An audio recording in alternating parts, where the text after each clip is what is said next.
अफसोस दिल छू लेने वाली कहानी। माँ कहते कहते घर में घुसा, लेकिन माँ नहीं थी।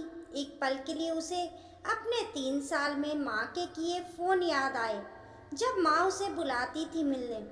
मीटिंग के बीच में जब टेबल पर पड़ा फोन वाइब्रेट हुआ तो पूरे हॉल को पता चल गया कि किसी का फोन आया है। बड़े पोस्ट पर विद्यमान अधिकारी ने अपनी तरफ से बड़ी विनम्रता से कहा कि फोन को साइलेंट करके बैठिए प्लीज। अनुज ने जल्दी से फोन को उठाकर काट दिया, देखा भी नहीं कि किसका फोन आया है। सॉरी सर बोलते हुए फटाफट फोन साइलेंट की बजाय स्विच ऑफ कर दिया और गौर से फिर उस सफेद बोर्ड की ओर देखने लगा जिस पर स्लाइड चल रही थी। मीटिंग के तुरंत बाद भी अपना फोन ऑन करना भूल गया। काम भला ही कुछ ऐसी है, अच्छी अच्छी बात भूल जाते हैं इंसान।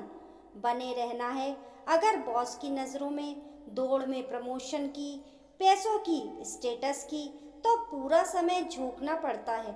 आप नहीं होंगे तो आपकी जगह है कोई और लेने के लिए पीछे से टक्कर मारकर आगे निकलने वाले हैं बहुत।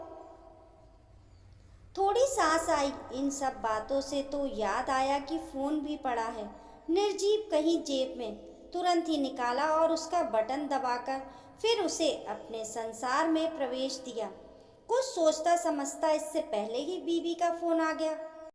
कहाँ हो आप? फोन भी ऑफ है, माँ जी का फोन आया था। इतना कहते हैं अनुज समझ गया कि मीटिंग में बजने वाला वाइब्रेटर माँ जी का ही होगा। थोड़ा झल्लाकर बोला, अरे हाँ पता है, वो आने का ही बोल रही होंगी। करता हूँ मैं उनसे बात फ्री होकर। फ्री होना उसके लिए ऑफिस में तो मुमकिन नहीं था, वो भी माँ से बात करने के लिए। माँ से तो शाम को भी बात कर सकते हैं, अभी करना क्या ज़रूरी है।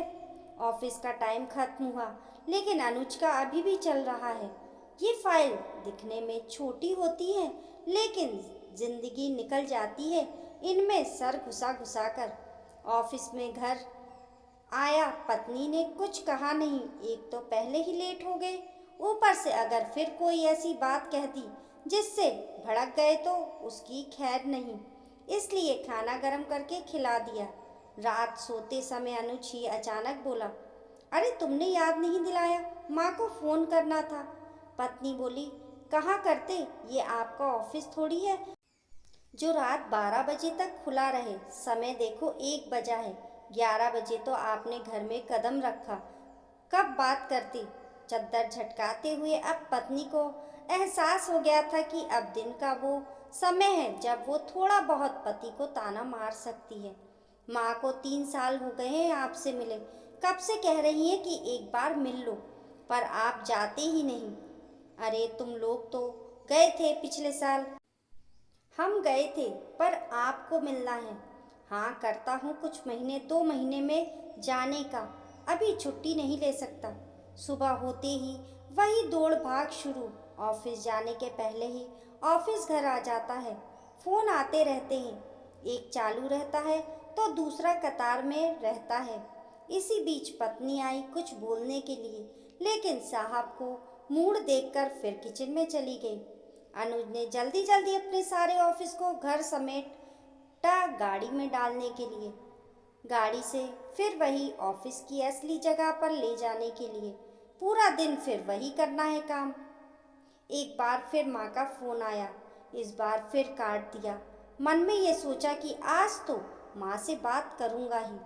थोड़ा सा माँ पर प्यार भी आया। सोचा कि अब फ़ोन आया तो ज़रूर उठा लूँगा, लेकिन फिर बजा नहीं। मन किया कि करें बात, लेकिन फिर दूसरा मन आ गया कहने की करेंगे ऑफिस के बाद। फिर वही बात हुई, काम में उलझकर फिर से एक बार वो भूल गया माँ से बात करना। शाम को ऑफिस से जाने में फिर लेट हो गया। घर गया तब अनुज को पत्नी को देखकर याद आया कि आज उसने भी फ़ोन नहीं किया। पहले तो कुछ नहीं बोला, लेकिन खाना खाते वक्त सोचा कि पूछ लेता हूँ। इसके पहले कि पूछता, पत्नी ने बोल दिया, मेरा फ़ोन खराब हो गया है, सुबह से ऑन नहीं हो रहा है।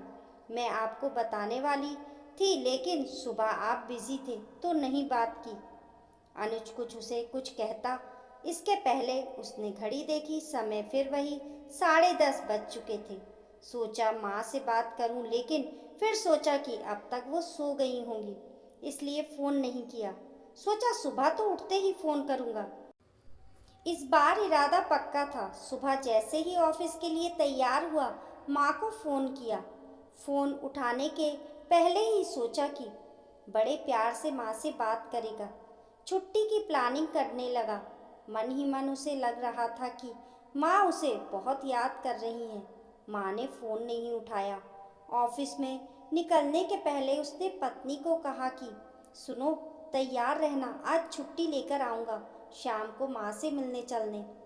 पत्नी भी सोच में पड़ गई। अचानक क्या हुआ? बोली, क्यों, सब ठीक है? क्या हुआ? बोला, नहीं बस कब से बुला रही हैं, अब मुझे भी लग रहा है माँ से मिलाऊं। ऑफिस में जाते ही माँ का फ़ोन आया। इस बार उसने फ़ोन काटा नहीं। फ़ोन उठाते ही ऑफिस से सीधा घर गया। पत्नी देखकर चौंक गई। कहाँ? क्या हुआ? अनुज बोला, चलो जल्दी कार में बैठो, माँ की तबीयत ठीक नहीं है। मामा का कॉल आया था। रास्ते भर यह सोचता रहा कि माँ कैसी होंगी। हड़बड़ी में घर चला गया। माँ कहते कहते घर में घुसा, लेकिन माँ नहीं थी। एक पल के लिए उसे अपने 3 साल में माँ के किए फ़ोन याद आए, जब माँ उसे बुलाती थी मिलने, लेकिन वो सिर्फ कहता आऊँगा। उसे भी पता था कि वो ऊपर से कहता था, जाने का कोई इरादा नहीं था। वो फ़ोन भी याद आए जिनके आने पर वो भोंय चढ़ाकर उन्हें काट देता था। ये सब घर में खड़ा होकर वो सोच ही रहा था कि पत्नी ने उसके कंधे पर हाथ रखा। अरे माँ तो अस्पताल में है, चले वहाँ। उसकी सुन जैसी टूटी। फिर गाड़ी घुमाई अस्पताल की ओर। मन में बस यही दुआ कि माँ ठीक हो। बस अब हर दिन बात करूँगा, माँ की नहीं मानूंगा, उनको अपने साथ ही लेकर जाऊँगा। अस्पताल पहुँचा और जब मामा ने उसे देखकर मुस्कुराते हुए कहा कि अब ठीक है, चिंता की कोई बात नहीं। इतना सुनकर ही फिर उसकी पलकों से रुके बांध का टूटना शुरू हुआ। बच्चों की तरह रोया। माँ के कमरे में गया तो माँ ने कहा, अरे रोता क्यों है? अभी नहीं मरने वाली, ठीक हूँ। बेवजह तुमको परेशान किया। मैं यूँ भैया को कह रही थी कि मत बुलाओ, उसे काम होगा। हाथ पकड़े माँ का कहने लगा, माँ मैं अच्छा बेटा नहीं हूँ। नहीं, तू तो बहुत अच्छा है, तभी तो दौड़ा आया। मेरे भाग अच्छे हैं, इतनी फिक्र करते हो। उस पल अनुज को लगा कि वो माँ को फिर नहीं देख पाएगा। लगा कि ये बोझ लिए जीना पड़ेगा। माँ बुलाती रही, वो टालता रहा। समय रहते सीख जीना बहुत बुद्धिमानी का काम है। अनुज फिर ना माना। माँ को अपने साथ ठीक होने पर ले गया। काम को छोड़ नहीं सकते, लेकिन माँ को अपने साथ ले जाने के लिए तो मना सकते हैं।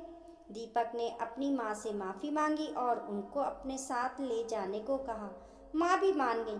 दोस्तों दोस्तों आपको आज की हमारी कहानी कैसी लगी, हमें कमेंट करके ज़रूर बताइए। कहानी पसंद आने पर लाइक और शेयर करें। ऐसी ही अच्छी अच्छी कहानियों के लिए चैनल को सब्सक्राइब करना ना भूलें। मिलते हैं फिर एक नई कहानी के साथ, तब तक के लिए नमस्कार।